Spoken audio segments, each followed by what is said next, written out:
पैसा पाई बापा माँ चेंज हो जाती। आपन कोठी सुनिथिले? पैसा पाई बापा माँ गोटे कैंसर पेशेंट पुओ को भी देखु नाहंती। सान पुओर पैसा इनकम अधिक से सान पुओ को बेसी इम्पोर्टान्ट दौरान, किंतु गोटे बड़ पुओ घरर जी घर पाई सब किछि करी से कैंसर रोग रे पीड़ित अच्छी, किंतु बापा माँ ध्यान से पुओ उपर को जाऊनी कि से पुओर चिकित्सा भी करोना। भिडियोटी कहवा आगरू जितेबाला मुझे स्टोरी शुणिली सतरे किछि समय पर मु भी स्तब्ध हो जाइली कि कौन सतरे पैसा आगर मनीष एत छोट हो जाए। संपर्कर मूल्य कौन किछि नहीं। बापा माँ भी चेंज हो जाते पैसा पाई। शुणिला परे मु भाविली ये स्टोरीटी निश्चय समस्त सामना को आनिबी। आपण माने निश्चिंत कमेंट करेंगे। जदि भल लगे ताहले एमिति लोकों पाई कौन करा जीवो। आउ ये स्टोरी भी जानिबा दरकार समस्ते जहाँ लाइफ रे एमती होउथिबो ना, तो से माने ही जानिथिबे सतरे केते कष्ट होउथिबो अन्य जन को। नमस्कार, जय जगन्नाथ। मु स्मरणिका स्वाई स्वागत करुछु मो यूट्यूब चैनल को।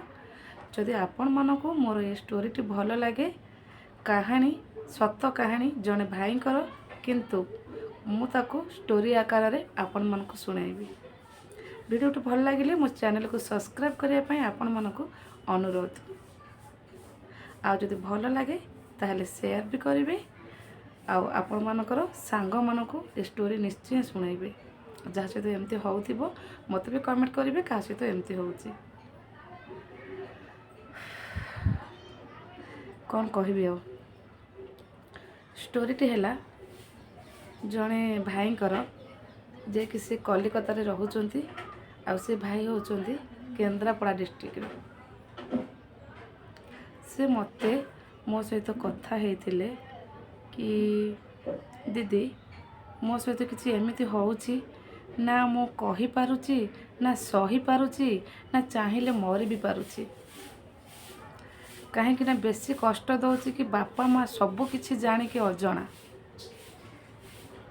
मु कहली कौन एमती हेची ना दीदी मु मैरेज करी तो किंतु मो स्त्री सहित मोर कौन सी संपर्क नहीं। मैरेज कला परे मु किछि दिन रहिला परे अष्टमंगला परे मु कलिकता पळि आस्थिली। तो मु कलिकता पळि आसला परे तापर 6 मास पर मु घर को फेरी, किंतु घर को फेरिकी देखिली मो स्त्री सहित मो सान भाईर संपर्क अच्छी।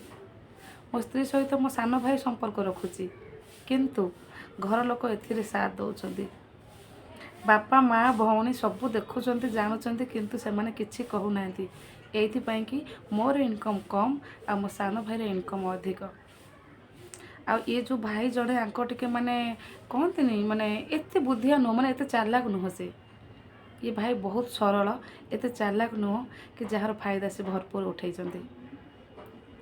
आज जो मैं घर को फेरिकी देखिली तो मो स्त्री मो पाखक आसार ना कि मो सहित कौन संपर्क रखिबार ना कि मत मैंने अवॉइड करुच्ची।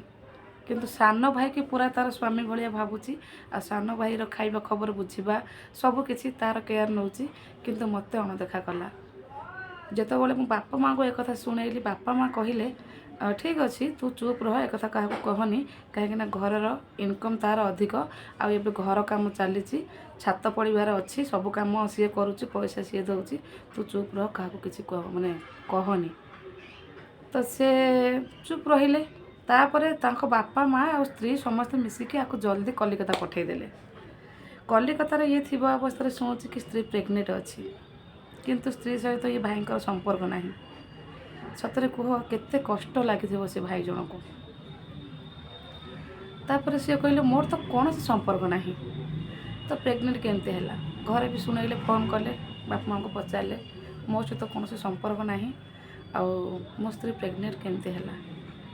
तो घरे समस्ते जानते सान पुओ सहित संपर्क अच्छी।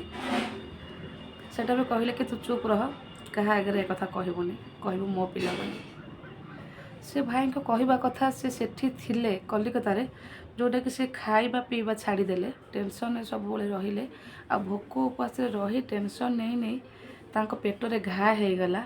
आ जो घाटा कि ଯେତେବେଳେ ଆସି ସେ କଟକରେ ପେଟ ବିନ୍ଧାବିନ୍ଧି କଲା, ଯାଇକି ଚେକଅପ୍ କରିବା ପାଇଁ ଗଲେ, ସେତେବେଳେ ତାଙ୍କର ବାହାରିଲା ରିପୋର୍ଟ କି ତାଙ୍କୁ କ୍ୟାନ୍ସର ହେଇଯାଇଛି। ତ ଯେତେବେଳେ କ୍ୟାନ୍ସର ହେଇଗଲା, ତାପରେ ଘରକୁ ଆସିଲେ, କହିଲେ କି ରାତି ସାରା ପେଟ ବହୁତ ବିନ୍ଧେ, ମୁଁ ଛାତ ଉପରକୁ ଦୌଡ଼ିକି ଯାଇକି ଡେଇଁକି ଯାଇ ମରିଯିବି। ତ ମୁଁ ଚିଲ୍ଲାଏ, ପାଖ ଲୋକ ସମସ୍ତଙ୍କୁ ମୋ ଆବାଜ ଶୁଭେ, ଘର ପାଖ ଲୋକ ଉଠି ଆସନ୍ତି, କେତେ କଷ୍ଟ ପାଉଛି କ'ଣ କରୁଛି, କିନ୍ତୁ ମୋ ସ୍ତ୍ରୀ କି ମୋ ବାପା ମାଆଙ୍କ ଆବାଜ ଶୁଭେନି, କି କେହି ଆସିକି ମୋତେ ଟିକେ ଆଉଁସି ଦିଅନ୍ତିନି କି ମୋତେ ଦେଖନ୍ତିନି। ଏମିତି କିଛି ମୋ ସହିତ ହେଉଛି। ଆଉ ମୋତେ କେମୋ ବି ଦେଉନାହାନ୍ତି, କାହିଁକିନା ସେମାନେ ଚାହୁଁଛନ୍ତି ମୁଁ ମରିଯାଏ, ଆଉ ମୋ ସ୍ତ୍ରୀ ମୋ ସାନ ଭାଇକି ବାହା ହେଇଯାଉ। ତ ଏତେ କଷ୍ଟ ତାଙ୍କୁ ହେଉଛି, ସେ କହିଲେ କି ମୋ ଭାଗର ଯେଉଁ ଜମି ବିକ୍ରି କରିଦିଅ, ଆଉ ମୋତେ ବଞ୍ଚାଅ, ମୋତେ ନେଇ ଭଲସେ ଟ୍ରିଟମେଣ୍ଟ କର, ଆଉ ମୋତେ ବଞ୍ଚାଅ। କିନ୍ତୁ ତାଙ୍କ ସ୍ତ୍ରୀ ତା ଭାଗର ଜମି ବିକିବା ପାଇଁ ନାରାଜ, କି ତା ସୁନା ଗହଣା ବିକିବା ପାଇଁ ନାରାଜ, କାରଣ ସେମାନେ ଅଲରେଡ଼ି ଚାହୁଁଛନ୍ତି କି ମରିଯାଉ। ତାଙ୍କୁ ନେଇ କଟକରେ ଗଭର୍ଣ୍ଣମେଣ୍ଟ ମେଡ଼ିକାଲରେ ପକାଇକି ରଖିଲା ପରେ ବହୁତ କଷ୍ଟ ପାଇଲେ, କିନ୍ତୁ କେମୋ ଦେଉନାହାନ୍ତି କି ସେମିତି କିଛି ଖର୍ଚ୍ଚ କରୁନାହାନ୍ତି। ତାଙ୍କର ଏବେ ସେକେଣ୍ଡ ଷ୍ଟେଜ୍। ସେ କହୁଛନ୍ତି କି ମୁଁ କେତେବେଳେ ମରିଯିବି ଠିକ୍ ନାହିଁ, କିନ୍ତୁ କାହା ଆଗରେ ତ କହିପାରୁନି ନା ମୋ କଥା, କିଏ ଶୁଣିବ? ବାପା ମାଆ ତ ଶୁଣୁନାହାନ୍ତି, ମୋ ଭାଇ ତ ଏମିତି କଲା, ମୋ ସ୍ତ୍ରୀ ତ ମୋ ପାଖକୁ ହିଁ ଆସୁନି, ମୋ ସେବା କରିବା ଦୂରର କଥା, ମୋତେ ଟିକେ ଛୁଉଁନି ଆସିକି। ତା ଅପେକ୍ଷା ମରିଯିବା ଭଲ। ସତରେ କେତେ କଷ୍ଟ କହିଲେ ଶୁଣିକି ଲାଗିବ। ଆଉ ତାପରେ ତାଙ୍କର ଗୋଟେ ଝିଅ ହେଲା, ତାଙ୍କ ସ୍ତ୍ରୀର ଯେଉଁ ଝିଅ ହେଲା, ଖାଲି ନାଁ କି ଆଙ୍କ ଝିଅ ବୋଲିକିରି, କିନ୍ତୁ ସିଏ କହୁଛନ୍ତି କି ସେ ଝିଅ ମୋ ଭାଇର। ଆଉ ଏଇଟା ଘରେ ଜାଣିଛନ୍ତି, ପାଖ ଆଖ ଲୋକ ବି କିଛି କିଛି ମାନେ ଏମିତି ଦେଖିକି ସାହି ପଡ଼ୋଶୀ ସବୁ ଜାଣିପାରିଲେଣି ଏମିତି ଚାଲିଛି, କିନ୍ତୁ କାହାର କହିବା ପାଇଁ ସାହସ ହେଉନି। ଏତେ କଷ୍ଟ ଲାଗୁଛି କି ସେ ରାତି ସାରା କାନ୍ଦୁଛନ୍ତି, କହୁଛନ୍ତି ସେ ଯେଉଁ ମାନେ ପୋକ ଗୁଡ଼ାକ ପୁରା ଖାଇଯାଉଛି ପେଟରେ ହେଲା। ଏମିତି କଷ୍ଟ ହେଉଛି ନା, ଖାଲି ସବୁବେଳେ ହେ ପ୍ରଭୁ ବଜରଙ୍ଗବାଲି ମାନେ ହନୁମାନଙ୍କୁ ଡାକିକିନା ଖାଲି ଦୌଡ଼ୁଥିବେ, ଏ ଯେଉଁ ଘରର ଯେଉଁ ମାନେ ଗଳି ଖାଲି ଦୌଡ଼ୁଥିବେ, ଛାତ ଉପରୁ ଦୌଡ଼ୁଥିବେ, ମରିଯିବି ହେଲା। ଏତେ କଷ୍ଟ ହେଉଛି, କିନ୍ତୁ ତାଙ୍କୁ ଠିକ୍ସେ ଟ୍ରିଟମେଣ୍ଟ କରୁନାହାନ୍ତି। ଏମିତି କାହା ଘରେ ଏମିତି ଲୋକ ଅଛନ୍ତି କୁହ ତ? ବାପା ମାଆ ବି ଏମିତି ହେଇପାରିବେ ପଇସା ପାଇଁ? ଆଜିକାଲି ଦୁନିଆରେ ସବୁ କିଛି ସମ୍ଭବ।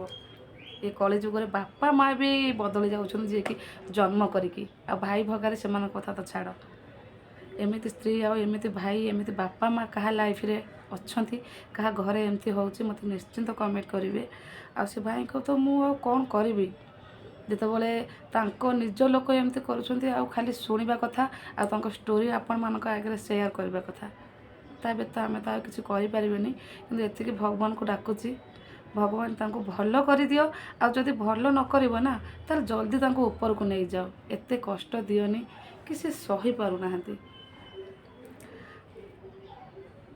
ତାଙ୍କର ସେକେଣ୍ଡ ଷ୍ଟେଜ୍ ଅଛି, କେତେବେଳେ ବି କ'ଣ ହେଇଯାଇପାରେ। ତ ମୋତେ କହିଲେ କି ଦିଦି ଜଲ୍ଦି ମୋ ଷ୍ଟୋରି ଟିକେ ଆଣ, ମୁଁ ତ ମରିଯିବି, କିନ୍ତୁ ଷ୍ଟୋରି ଜାଣିକି ଏମାନେ କିଛି ଜଣ ଜାଣନ୍ତୁ, ସେମାନେ ବି ସତର୍କ ହୁଅନ୍ତୁ। ଆଉ ବାପା ମାଆ ଏମିତି ବୋଲିକିରି ଜାଣନ୍ତୁ ସମସ୍ତେ, ପ୍ଲିଜ୍ ମୋ ଭିଡ଼ିଓ ଟିକେ ଆଣ। ସିଏ ବି କ୍ୟାନ୍ସରର ସେକେଣ୍ଡ ଷ୍ଟେଜ୍ରେ ଅଛନ୍ତି, କେତେବେଳେ ବି କିଛି ହେଇଯିବ। ସତରେ ଭାରି ଦୁଃଖ ଲାଗୁଛି ହେଲା। ତାଙ୍କର ଯାହା ଇଚ୍ଛା ହେଉଛି ଖାଇବା ପାଇଁ, ତାଙ୍କୁ ବି ଦେଉନାହାନ୍ତି, ଆଉ ସେବା ତ କରୁନାହାନ୍ତି। ଆଉ ଫାଷ୍ଟ ଆଉ ଜଣେ ରୋଗୀଙ୍କୁ ଭଲ ମିଠା ପଦେ କଥା, ଆଉ ତାଙ୍କ ସେବା ଟିକେ ଦରକାର, ତାଙ୍କ ପାଖରେ କେହି ବସି ତାଙ୍କୁ ଟିକେ ଆଉଁସି ଦେବା ଦରକାର, କିନ୍ତୁ ସେଇଟା ବି ନାହିଁ।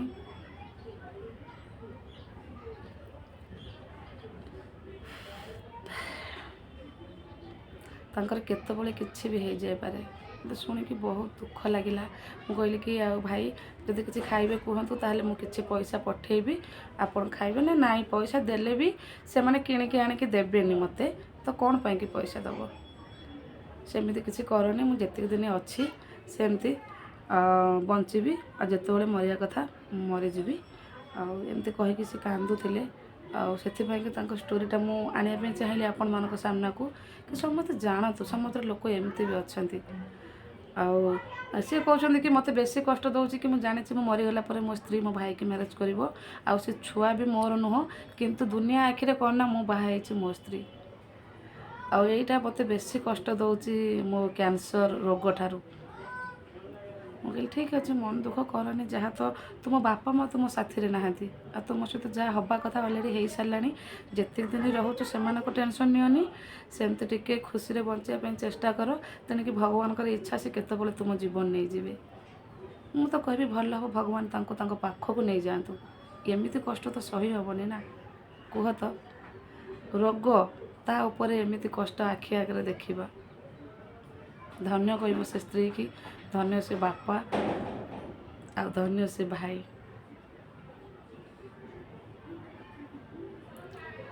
ଯଦି ଆପଣମାନଙ୍କୁ ଏ ଷ୍ଟୋରିଟି ଭଲ ଲାଗିଥାଏ ତାହେଲେ ନିଶ୍ଚିତ ଭାବେ କମେଣ୍ଟ କରିବେ କାହା ଗାଁରେ କି କାହା ଲାଇଫରେ ଏମିତି ଲୋକ ଅଛନ୍ତି ଆଉ କାହା ସହ ଏମିତି ହେଉଛି।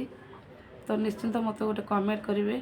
ଆଉ ଭଲ ଲାଗିଲେ ସେ ଭାଇଙ୍କ ପାଇଁ ଟିକେ ଭଗବାନଙ୍କୁ ପ୍ରାର୍ଥନା କରିବେ। ମୁଁ କହିବି କି ଭଗବାନ ତାଙ୍କୁ ଜଲ୍ଦି ନେଇ ହିଁ ଯାଆନ୍ତୁ। ଏମିତି କଷ୍ଟ ଦେଖିବା ଅପେକ୍ଷା ତାଙ୍କୁ ଭଗବାନ ତାଙ୍କ ପାଖକୁ ଜଲ୍ଦି ନେଇଯାଆନ୍ତୁ। ରହୁଛି, ଜୟ ଜଗନ୍ନାଥ।